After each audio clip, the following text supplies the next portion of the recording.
Chapter 17, Year 884 PXF. Late Spring. Anson, is that really you? Osmond repeated. The man sitting in the chair of the same style as the ones they sat in beneath the stars at Horizon's End had only changed in the slightest of ways from Osmond's childhood memories. A bit more silver in his gray hair, an added crease at the corner of his smiling eyes. Anson stood slowly, the steaming mug in his hand trembling slightly with emotion. Osmond? Anson's voice caught in his throat. You did come. Osmond vaulted over the porch railing, not bothering with the stairs that entered from the back garden. He leaped into a bear hug of the only caregiver he ever gave a damn about. Anson, Osmond whispered as tears began to fall. Gods, you've grown. You were such a small thing, Anson observed. There is so much, Osmond said shakily, releasing his crushing embrace on Anson, grabbing his wrists, and bringing Anson's hands to his face. He laid his hands gently on Anson's as he opened himself completely for Anson to read his life. Osmond knew his eyes must be wide with trepidation as its keel bloomed as a trembling stitch in his side. Osmond's eyes brimmed with tears as he watched the reactions to his life story play across Anson's face as he discovered them.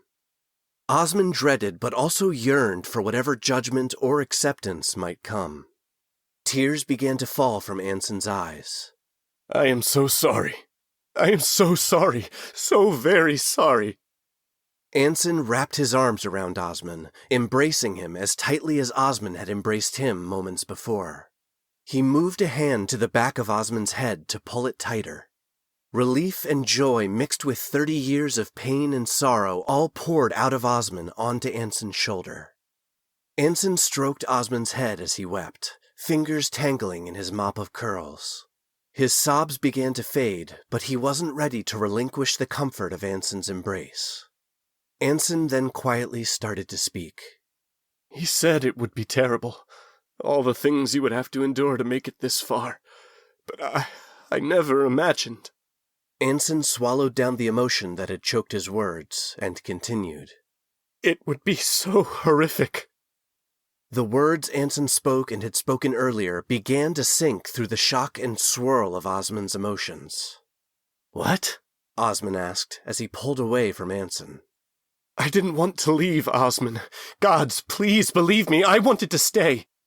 Anson's words tumbled out of him pleadingly as he grabbed Osmond's upper arms with his calloused sculptor's hands. I would have raised you as my own, either here or at Horizon's End, wherever you wanted. I begged Tavi to let me. Osmond's confusion manifested as a dozen different keel blooming and fading across his body as Anson continued. Tavi refused me and demanded that I abandon you. I told him I couldn't. Then he showed me. Anson's face twisted into an expression between pity and disgust. He showed me that poor, twisted soul in the crystal, and the thing feeding on it. He said that its fate is what awaited us all if you didn't become. Anson's eyes lifted to meet Osmond's, filled with sorrow, but also pride. Didn't become you. It was all too much. How many people would this web of fate entangle? How many lives would it twist to its purpose? At that thought, Osmond remembered Yanri. He spun around and saw Yanri patiently standing at the side of the house, allowing him privacy for his reunion with Anson. Yanri's face held questions, but all Osmond could see was its open innocence, an empty slate that Osmond's life would despoil with pain, corruption, and blood. Osmond marched across the porch, keeping the rail between him and Yanri as though it would somehow protect his friend from becoming spattered with the detritus of his fate. Yanri, you need to leave, Osmond said pointedly. Now. Yanri looked up at Osmond and squared his shoulders, his face becoming more severe than Osmond had ever seen in their time together. No, Yanri said flatly. You can't be near me, Osmond reiterated, as though Yanri misunderstood. Or what? Yanri replied, almost flippantly. Is this because you're a werewolf? He asked. You think I don't already know? That's at least a quarter of the reason why I like hanging out with you so much. Osmond was stunned into silence. Yanri, scratching the back of his head, continued speaking to fill the awkward pause. Just don't bite me, okay? He said uncertainly. He quickly overcorrected by adding, Not that there is anything wrong with being a werewolf. Now stammering, he said, I'm just not sure if it's what I want for me. Finally adding a delayed, Well, yet.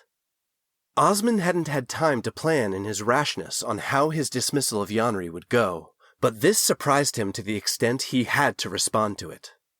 You thought I was a werewolf? Osmond asked incredulously. Well, yeah. Yanri replied in the matter-of-fact tone of a student who believes they have outsmarted their professor. Your teeth do that thing when you're hungry. You showed up the first day in clothes that weren't yours because you must have ripped out of all your old ones during your last transformation. And I am betting that platinum coin was minted from an arrowhead someone shot you with to try and kill you. Yanri counted off each piece of evidence on his fingers as he recited them. Oh, and your hair is definitely not normal Uldani hair. You are double-coated like our dog back in Melisari. Osmond placed his palm over his face, rubbing his temples. Yanri, I am not a werewolf. He sighed. And it's silver, not platinum. Yanri opened his mouth to protest, but Osmond beat him to it. But you're right. I'm not exactly normal either. His voice trailed off. This time, Yanri interjected before Osmond could continue. Fine, whatever. I am not leaving. We're stuck with each other, remember? You said so. Yanri walked around the corner of the porch and ascended the steps with hand outstretched to Anson.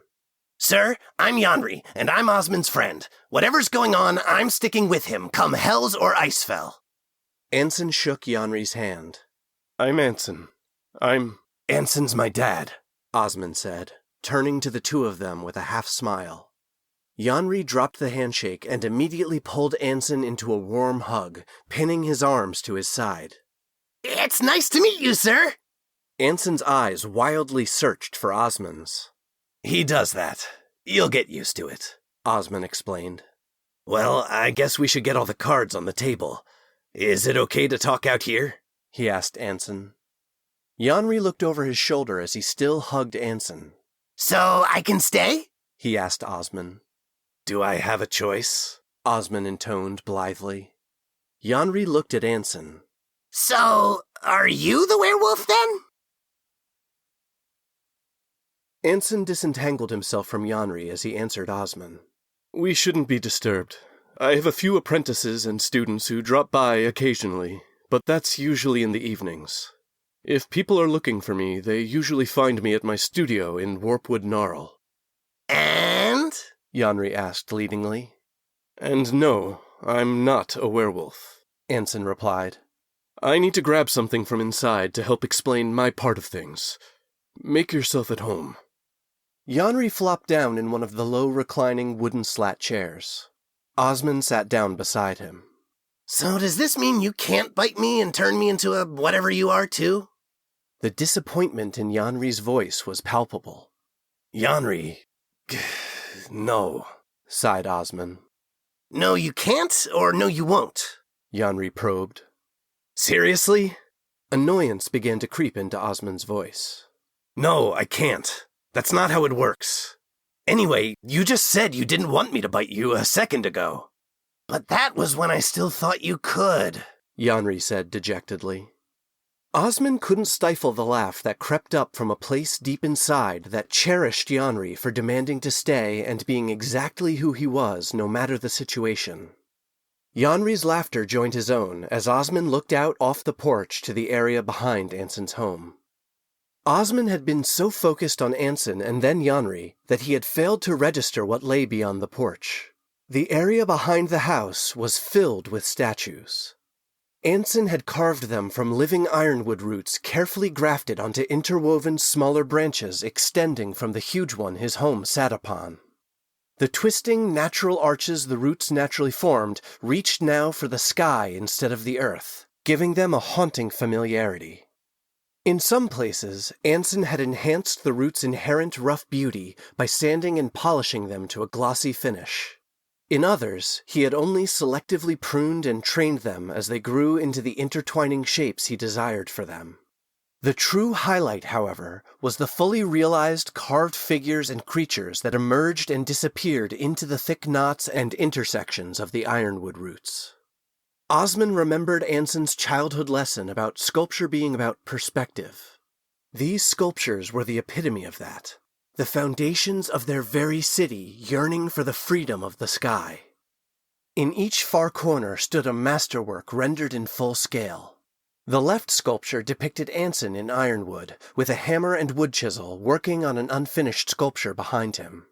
On the right was the finished sculpture the carved Anson had been working on. It featured a young Uldani boy reclining high on one of the roots, feet reaching toward the sky.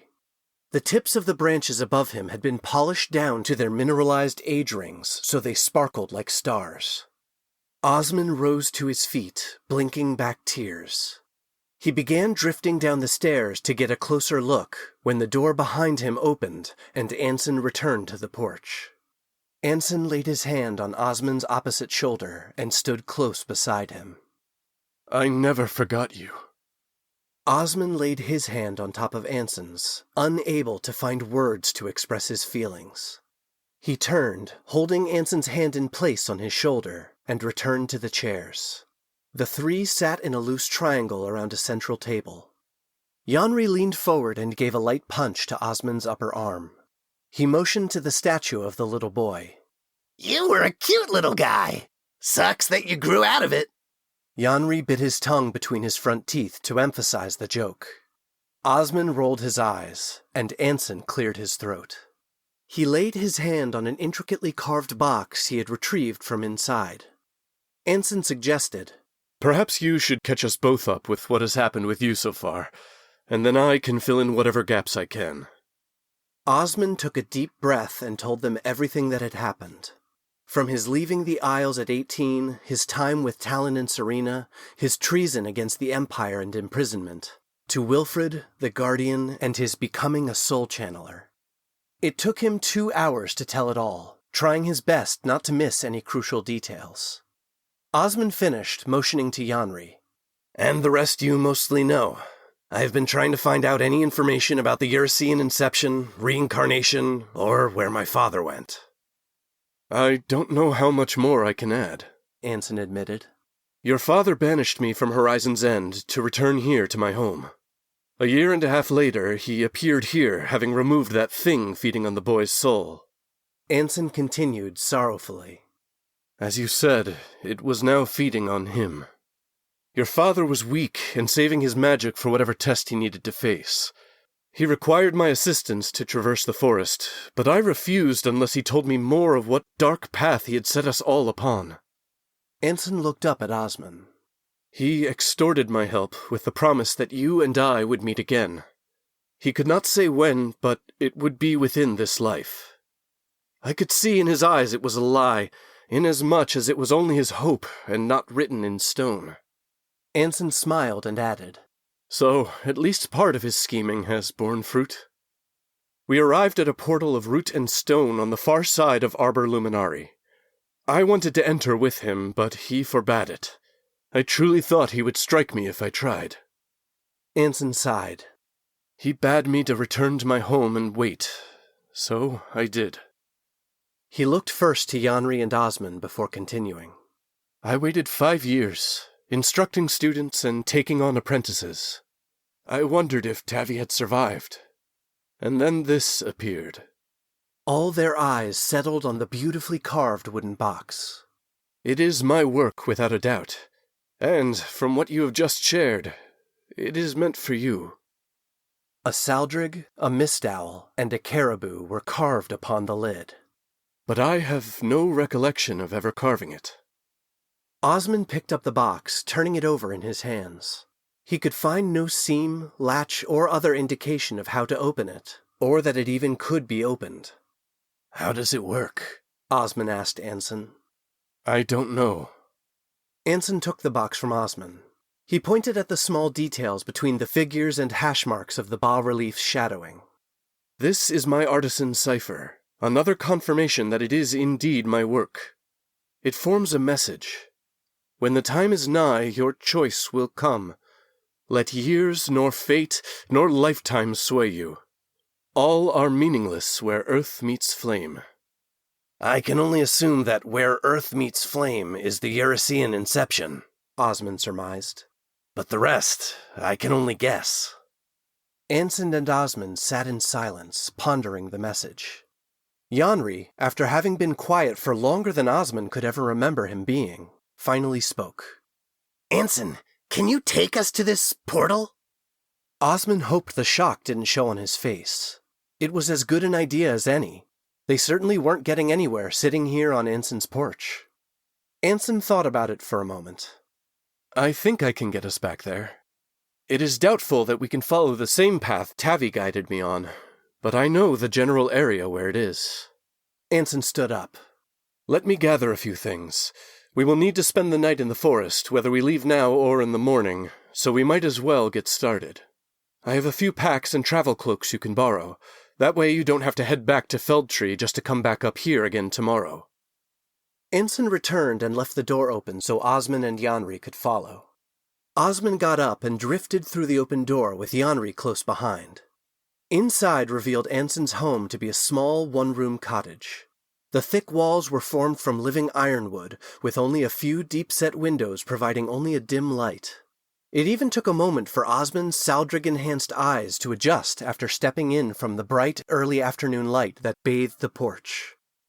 Osmond could hear the sounds of Anson's rummaging for supplies drifting down from an open loft area overhead, and spotted an elegant, carved spiral staircase he must have used to access it. The rest of the house was one large open room with no additional walls except for a tiny privy in the corner. Everything within the home was tidy, with a welcoming, lived-in feel. The large bed on the far wall was freshly made, and everything in the kitchen nook was in its proper place. A work table next to the largest window had an assortment of woodworking tools strewn upon its surface, and as Osmond's eyes lingered over the many sculptures displayed on tables and shelves, he could see the fine powder of sawdust gathered around some of their bases. The home was so profoundly and distinctly Anson that Osmond felt the keel of serenity tickle his cheeks and nose as though a cloud of freshly blown dandelion seeds had skirted across them. Yanri had crossed over to a small seating area to the left of the door, and was examining a highly detailed statue of a long-legged bird that stood nearly 3 feet tall. Anson came down from the loft area carrying one large pack that seemed already loaded for an excursion, and 2 smaller ones that appeared empty. Osmond walked toward Anson as he held out the packs. They aren't great, but will do for an overnighter. Osmond took one for himself, slinging it over his shoulder, and saved the other for Yanri. Anson, sir, I think you have a customer? Yanri said from behind Osmond. Osmond could feel the Saldrig's hackles rise to something he couldn't perceive. He turned and saw a figure in a heavy black cloak had come up onto the porch from the back garden. From beneath a deep hood, he saw the visage of a sallow-faced human. While the man had no particular features that stood out, his gray skin was striking in its own right, and not from a region Osmond was familiar with. The man opened his mouth to speak, revealing teeth that were black with rot. A gurgling, hollow voice dribbled from his lips. "Return what you have stolen. The vermilion blade belongs to my mistress by blood and right.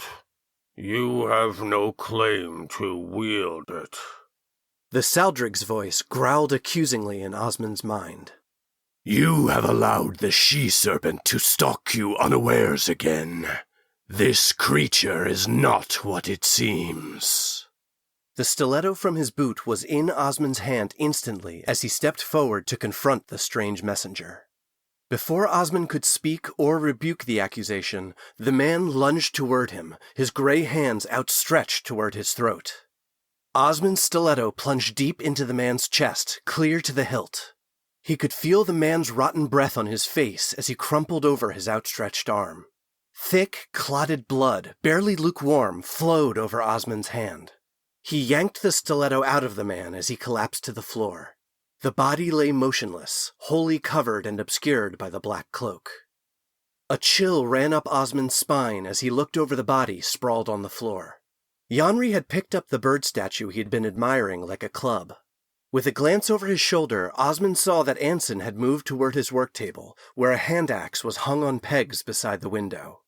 What in the nine hells? Yanri exclaimed, still holding the bird statue at the ready. I honestly don't... Osmond began, but the Saldrig's growling voice cut him off. This isn't done, boy.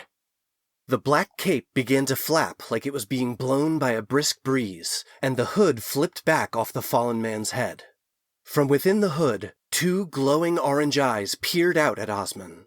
The cloak began to peel off the prone body, revealing a gray underbelly and 2 parallel rows of short, curved fangs that retracted into slits like gills. The human's back was a tortured nightmare of puncture wounds, dissolved flesh, and exposed bone. Once detached, the cloak, far thicker and fleshier than it appeared when draped over the human, flapped its body like one of the rays that lay in the shallows of the Feldtree Lagoon and lifted into the air. The bottom of the hood beneath the creature's eyes opened into a maw filled with rows of needle-sharp teeth and shrieked at Osmond. As Osmond lifted his dagger to defend himself from this new monstrosity, the bird statue wielded by Yanri slammed down on the cloak creature, driving it back to the ground. Quickly assessing the situation, Osmond recalled one of Talon's favorite adages when telling stories of his exploits across the continent. The best way to win a fight is to avoid it. Get outside! We'll trap it in here! Osmond called to Yanri and Anson. Yanri, who was closest to the door, darted out, keeping the bird statue gripped in one hand as he went. Anson had already grabbed the hand axe from his workbench and leaped over the counter, separating the kitchen nook from the rest of the room, following Yanri. The creature was looking up at Osmond as it began to rise off the floor again, and that is when Osmond saw the faceted obsidian talisman filled with reflected eyes embedded in the creature's forehead. Eyes that matched Serena's. Osmond was going to scream at her that he didn't have the damned vermilion blade to try and defuse the attack, but held his tongue, reconsidering. I'll do everything in my power to ensure you never get Talon's blade, he yelled at the eyes, focusing on him from within the crystal facets. If Serena didn't know where the vermilion blade was and somehow thought Osmond had it, deceiving her might help protect Talon from her ire. He vaulted over the creature, his weight pushing it back toward the floor. He dove out the door to expedite his escape, rolling on his shoulder, spinning around, and springing to his feet as Yanri slammed the door behind him. We need to get out of here, and fast. Osmond scanned the surroundings as he spoke.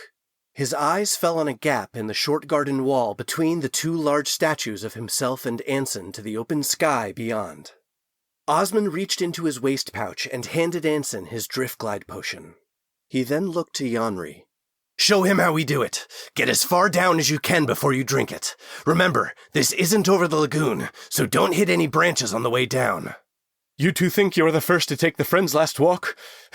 In my day, we practically got our toes wet before drinking our potion. Anson scoffed and began running toward the back of the garden and the opening in the wall. Yanri started to dart after Anson, then pulled up short and asked, What about you? I got my own wings, remember? Now go! Osmond slapped Yanri on the back to get him moving. A loud crash came from the other side of the door, emphasizing his urgency. Osmond watched Yanri run across the garden, never slowing down as he and Anson leaped over the edge. Osmond grabbed the carved wooden box still sitting on the outside patio table and shoved it into the pack Anson had handed him. Closing his eyes, Osmond took a deep breath and called forth the essence of the matriarch. He felt the airy burst of fluttering magic as his soul flowed into its new flesh. From the side of the house, Osmond heard the crash of glass as the cloak-ray thing burst through the window above Anson's work table. As its flapping form swung into the back garden, the creature's orange eyes and Serena's reflected ones in the crystal looked directly at Osmond and passed over him, the matriarch's form triggering no hint of recognition. Osmond heard Serena's slithering arcane command through the matriarch's arcane-attuned ears as the cloak ray whirled around the back garden. There! Over the side! Find them! Osmond could hear the strain and distortion in Serena's voice, as though she was trying to speak through clenched teeth over the howling winds of a wildfire. He was hearing the wards of Melisari, powered by the harnessed Hellsparian inception, trying to break her connection to the creature. That meant she was not on the Isles, but instead controlling the cloak ray from afar. The cloak ray dove over the garden's edge and would spot Anson and Yanri easily, even if they had yet to drink their potions. Osmond launched on the matriarch's wings into the sky, her instincts guiding his action. In the air, as on land, the higher ground always had the advantage. Osmond gained altitude and then dove toward his target below. The cloak ray's wings were not jointed like a bird, so its dive toward Anson and Yanri did not have the aerodynamic edge of the matriarch's stoop. Osmond's talons raked across the cloak ray's black leathery skin as the matriarch's body slammed into it. Osmond sprung off the creature's back like he had the ridge at the caldera's rim and launched himself high above any retaliatory strike that might come from the cloak ray's jaws or its barbed serrated tail. The cloak ray wheeled on Osmond, its orange eyes alight with fury. Osmond heard Serena's voice again. Forget the pet! Get the two who were with your prey! Kill them! Her voice cracked like a whip to regain control of the creature, the strain from before escalating to an active struggle against the invoked agony of the Isle's protective wards. The cloak ray wheeled and plummeted toward its targets. No longer trying to control its dive, it had relaxed its body to its cloak-like form, falling like a piece of fabric wrapped around a large stone. Osmond could see it had folded its tail underneath itself like a harpoon aimed directly at the now floating Yanri. There was no way the matriarch could catch up to the creature as it fell. Osmond pleaded to the matriarch to do something, to have some other trick within her experience. In desperation, she opened their beak and shrieked a continuous cry in the pitch she had used to map the path out of the ironwood canopy Osmond had become lost in. Osmond heard Serena's voice cry out in a tortured scream in his head. His consciousness traveled like a lightning bolt back along the arcane tether between the creature and his old lover. There was a blinding flash as the connection broke, leaving the afterimage of Serena's face, eye alight with burning elemental fire. Free of its leash, the cloak ray spun from its original target and extended its wings, stopping its dive instantly. Osmond had no time to react. Unable to slow his descent, the barbed tail struck the matriarch and impaled him through her shoulder. The cloak ray ripped through flesh and feathers with a wicked yank of its tail, nearly amputating Osmond's wing. Osmond dug his claws into the cloak ray's wing, shredding its edge as he fell from the sky. If he were going to die, he would take Serena's abomination with him. Owl and Cloak Ray remained locked together as they tumbled from their domain of the air toward the unforgiving ground. The ray found its bearings and caught enough wind beneath its damaged wing to slow its fall. Osmond's tenuous hold on the creature failed in the sudden arrest of its descent. Osmond's head swiveled around, trying to find Yanri and Anson below him. The matriarch's keen eyes caught their movements as they ran under the cover of the ironwood trees. The matriarch's destroyed wing was useless. The vertigo of freefall did not last long. The matriarch hit the ground with a sickening crunch as her delicate bones shattered upon the rocky shores of Morniceran.